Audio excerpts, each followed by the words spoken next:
easy to pick out the things in life that matter most, but keeping those things organized can be a real problem.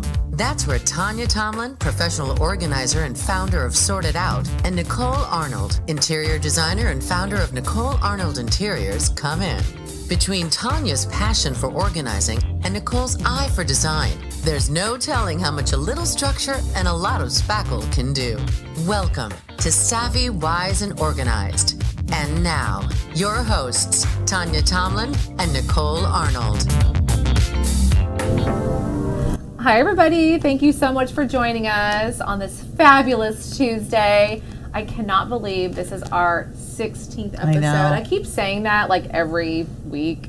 Oh, it's our 13th, 14th, 15th, 16th episode. Yeah, so thank you sweet 16. Right? Yeah. We should have mimosas for that. Next one. Yes, and our guest today is the one, the only Jeff Crilley, my friend, and just business networking, just phenomenon here. So, and we're just so happy to have you. And just this is so fun because, you know, marketing has changed over the years. Look at where we are with podcast, radio show, and doing it the way we are. And then, you know, from TV to just tell us about this whole thing. Our audience may not know Jeff runs this whole show. Yes. Hello. So, yes. So we thought it'd be fun to show you who's kind of really the man behind the curtain. Yes. And I got to tell you that you guys, you're not the first, but you're the second to interview me in my own studios. Really? We've had the studios for a year, but I've never actually used them myself. We love it. So thank you. Yeah, that would help telling everybody that, you know. Context. Well, everybody should know Jeff. I would just assume everybody already knows Jeff. So you are the owner and CEO of Real News PR. Well, what's impressed me most about you two is that you get marketing, and so many small business owners don't really get it. They just think that if they build a better mousetrap, the world will beat a path to their door. And I think you have to not just beat your own drum, but you got to like strike up the band and get the world playing your tune. Yeah, right? Thank you so much. Yeah, we love it. We live it. Yeah, I think that's what makes it natural. Yeah, everything that we do, but more importantly, we get to see each other every Tuesday. Yes, we really capitalize and sharpen each other and capitalize on each other's strengths and. Well, I would like to find out, like, what's been the feedback on your show when you're out and about in the community and people are fans of the show? What kind of feedback do they give you? That's a great question. The feedback that I've been given is, wow, I watched your show and that was really good. That was really fun. It was very interactive and lots of great resources. And thank you for sharing, X, Y, and Z. It's just been very positive. And I think every week we get stronger as guests, and we just want to make it more conversational and just like we're talking and having coffee or, a glass of wine or something like that. Well, I think the audience finds both you and I and our guests very relatable. Yes. So as they do tune in, they're getting these items of value as well as they're really impressed with the fact that we're doing this. That's consistent feedback that I get from clients, peers, not because it's anything other than a unique marketing idea that people aren't doing a lot of yet. And I think you're at the forefront of this, and there's going to be quite a bit of momentum behind it. So we're excited to be at the front. Thank you. Well, the philosophy behind all of this is that you used to have to beg and plead for Channel 4 or Channel 5 or Channel 8 to put you on TV. And now the technology is there where anybody can have their own show. Now, just because you can talk doesn't mean it's going to be an interesting show. And what I would applaud you guys for doing is you've made your show so watchable, so interesting. You have great guests, and you two are very, very loose. And it's clear that you love each other. You really are. It's clear that you. 10:30 in the morning.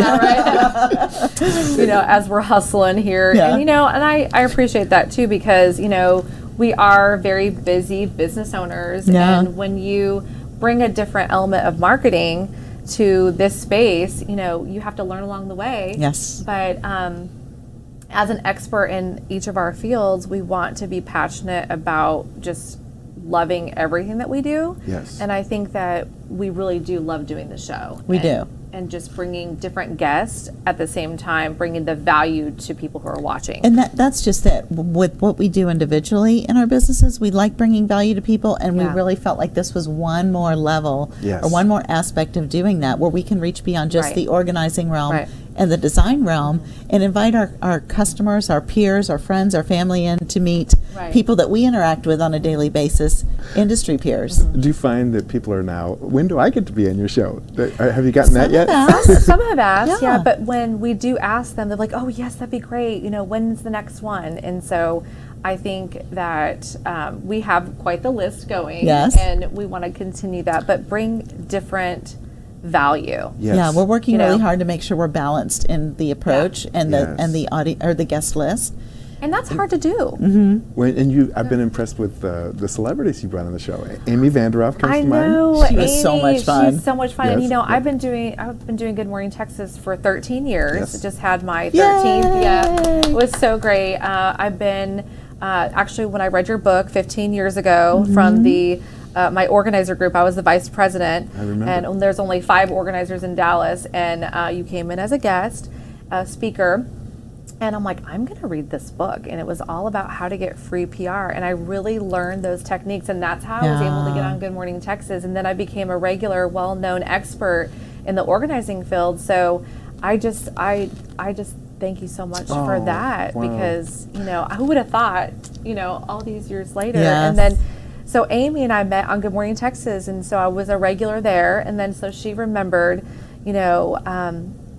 sorted out, and I was like, oh, thank you so much. And now we're going to be doing some organizing for her. Oh, that's cool. Yeah. So I'm so excited about that. Yeah. That's wonderful. And I don't want to let the cat out of the bag, but I know you're talking to some of the housewives of Dallas, right? Leanne was on last week, 2 weeks ago. Yes. We have another one. We have another one that's going to be on. I'm super excited about that. Fun. So keep watching. Yeah. Very cool. And Nicole, you have something to brag about. Yes, we got our first large-scale magazine spread, Dallas Style and Design. Oh my God, that's so great! Last week it broke. So get your copy on here. I have a nice 14-page spread. 14 pages? Yes, we completely gutted a house in University Park, renovated it, and then furnished it, and had a blast getting to know the family and doing it. Thank you. It was a labor of love, and really had a lot of fun doing it. Thank you. Were you so excited to see it in print? Oh yes, it's always good to see the fruit of your labor and live and in person. We do digital photography all the time, but then to get the exposure of that, and then it goes to the community of not just design, but all of the upscale homeowners in Dallas. It's really fun to get that exposure. Yeah, for sure. But I have to give you a shout out, because part of the reason when I started my company 11 years ago, I was with Levi's. Prior to that, I was a sales and marketing executive, and we ran our business very entrepreneurial within a corporation. Yes. I've always been an entrepreneur at heart, and I remember you sharing the Kidpreneur book with me that you wrote. It's my one son. of the first meetings. Your son, which I'm yes. sure under your tutelage, right? Yes. So my 15-year-old son, I'm like, let's read a chapter tonight. He's like, Mom. I'm like, no, you don't understand the value in this. I'm planting seeds of value. So I wanted to thank you for that, because all of that that's so sweet. entrepreneurial, I think the more we can encourage people that are in that realm, things like this become possible, and you don't know what's out there waiting for you. Now, how did you two become entrepreneurial? Was it, when you go back to your childhood, did you have a lemonade stand? Were you entrepreneurial as kids? I did do little things like that, but, and my dad was that way. And people watching know, because a lot of people watch from back home, and I'm from Wyoming. Cool. And in Wyoming, we didn't have a lot of choices. Yeah. So I was very, very selective in the choices that I made, with just shopping for different things. I was very particular. So I think my love for organization became just really fixated on organizing, the small things I did have, and keeping a hold of my papers from kindergarten up until high school. And I went back home several years later, and to find a box like everybody has from their memories, and I found each folder organized by grade. And I was like, and I literally cried. Aww. I was like, oh my gosh, this is your destiny was in the making. It all came back around, and I didn't even know I did that, because I'd forgotten about all that stuff. I literally organized from kindergarten till 12th grade a folder with all of my memories. That is so cool. So I think that the entrepreneurial part happened just kind of by accident. Moving to Dallas, it was just, you can get what you want out of life by just hustling. True. There's so many great aspects of the Dallas-Fort Worth area and beyond that I didn't know what was possible. And so I had to learn how to just different thinking. Well, and I think you do it. I know that I did it as a means of survival in the past. You know, I was always looking for a way to earn money because I wanted that freedom, financial freedom of being able to buy things when I wanted. So from 12 years old, starting to babysit, and I guess I babysat things like when I that. was And as soon as 12, I could get a job permit, I was for working. sure. And when I went to college, I was working 3 jobs because I'd go to night school, and I never wanted to go away to college because I didn't want to be poor. Yes, I could party, but I wouldn't be able to buy anything. And I knew the value of $1. And luckily, my parents weren't.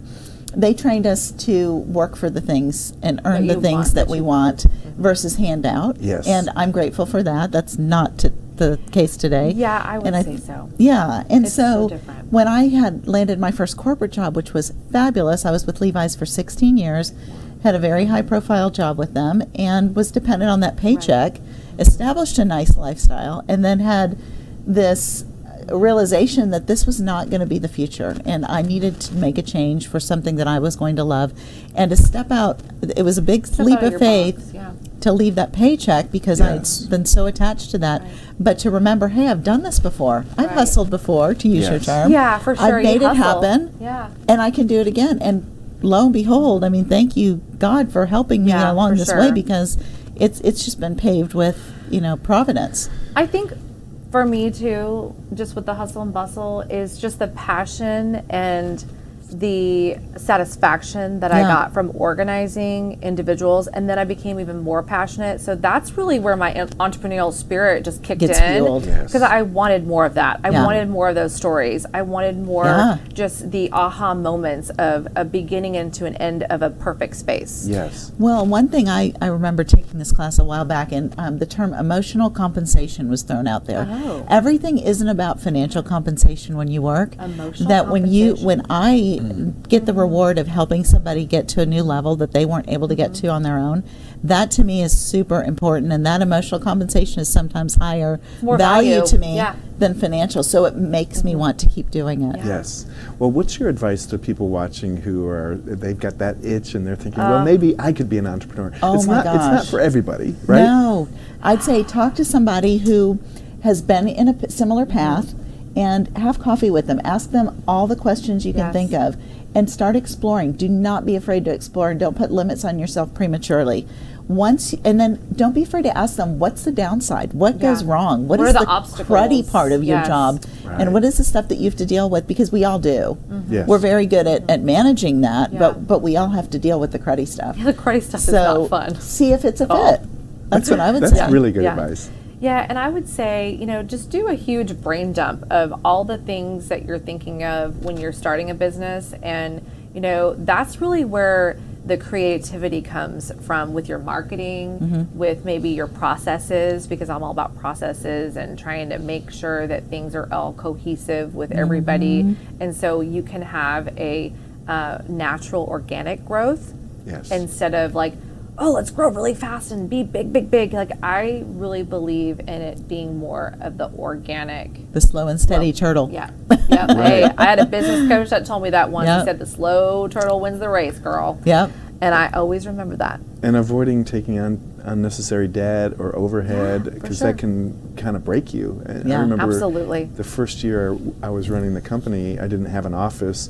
Actually, for the first 2 or 3 years, I didn't have an office, and so I was just saving that money until it became obvious that I needed the space. But I was running my business very lean. I don't even think I took out a loan until last year when we were expanding the studios. I said, the time to ask for money is when you don't need it. And so I took out a business loan just to have a track record of having a loan and paying it off. And a growth, like that's where you want to go. So where is Real News PR going? I know we haven't even talked about that for a little while. So I'm starting to reimagine the company as a television network, only because I'm getting these flashing signs from the universe, which is, 1 year ago we were doing 2 shows. Okay. Today we do 56 shows, and I think we're onboarding another 6. So we're Oh my gosh, How that's fun. amazing. when a division is growing that quickly, I'm like, okay. People want this. Yes. And I'm not even having to try very Yeah. hard. It's like the guests of current shows kind of look around and say, how does this work? So can I have my own show? And then next thing you know, Why the not? guests are becoming the hosts. Oh, awesome. So I That's what see you want. some people are familiar with the layout. We have another 2,000 square feet next door that we can take over, and so I can see that So being growth there. all other studios. I'm imagining almost a like a morning show set That's so fun. is Fabulous. versatile, and I see a day where there'll be town cars lined up in front of the building, and it will be the Frito-Lay CEO coming in to do the Frito-Lay show, and the JCPenney CEO coming in to do the That's Good JCPenney for so you. show. awesome. Yeah. Visualization. Yeah. Do y'all and do you forward do that? growth. You know, I do a lot of that. I do probably need to do more of that, but every year I rip apart my business plan, and you never know what's going to work, and if the phone keeps ringing, then you have to evaluate, okay, where is that coming from? And so it's hard to track it. I've got a business tip for you. Yeah? So when we were upstairs in the same building, I was giving the tour, and I would come downstairs, and it was just a vacant space, and I was giving the tour, and I was describing exactly what was going to be in the space. And I found that the more I said it, the more I believed it, and the more I owned it. Self-talk. So now when I'm describing the future of Real News PR, part of this is me saying it often enough that I own it. And if you draw it, it's even more powerful, believe it or not. Or Really? have cut out magazine pictures. We do vision boards in my company, and then also in my household. We did it for the first time this year, even with my sisters and parents and their families, and love everyone was that. like, what was this? And everybody had such a good time thinking about what they wanted to see for themselves happen this year and what they wanted to bring to fruition. That's And really cool. My husband and I both have ours on our vanities in our bathrooms, standing up, and we look at it. And the more, it's proven that the more you look at have heard that, the more you will want to make decisions that Forward thinking towards that parallel goal. that. Yes, absolutely. That's great advice. So we need to get you some little Yeah. limos and make a little desk, a thing on your desk that shows limos next to a curb. and a That's building. right. That's right. How like those little communities, they have, you go like a new community and they have like all the houses all drawn out A 3D and everything. rendering. I love it. That's a good idea. And then some guy doing this. A cash machine. Oh my gosh. Love that's it. hilarious. Love it. Daddy Warbucks walking up. He's sitting there with the microphone. That is Okay, so where do you guys see yourselves in 10 years? Oh my gosh. wow. That's funny. I'll let you go first. Okay. Well, I'm going to tell you the same thing that we told last week's guest, Victoria. Okay. I don't like that question. And neither does she, because I like to leave my options open. I respect visualization to an extent, but I always say, I'm going to write my plans in pencil and give God the eraser, because I want to be open to open to things, opportunities that come my way, and not be so rigid in, well, this is my plan, I'm not deviating from the plan, that it's not wise. Yes. So I would like to continue growing my residential and commercial design business. Yes. But I have loved doing the show. I would like to get more into marketing and have more of a presence as a personality in the marketplace. Marketing is my background. I love sales. Yes. That's my favorite part of the job in running the business. Yes, we do very nice design, but that's so something that would incorporate that, and that's probably as much limit as I want to put on. Well, you were with Levi's, so it was in your jeans. Pun Yeah, intended. right. In your jeans. No pun intended. Right, yeah. That's so funny. Tanya? I share a lot of the same passions Nicole does with marketing and PR, as you know.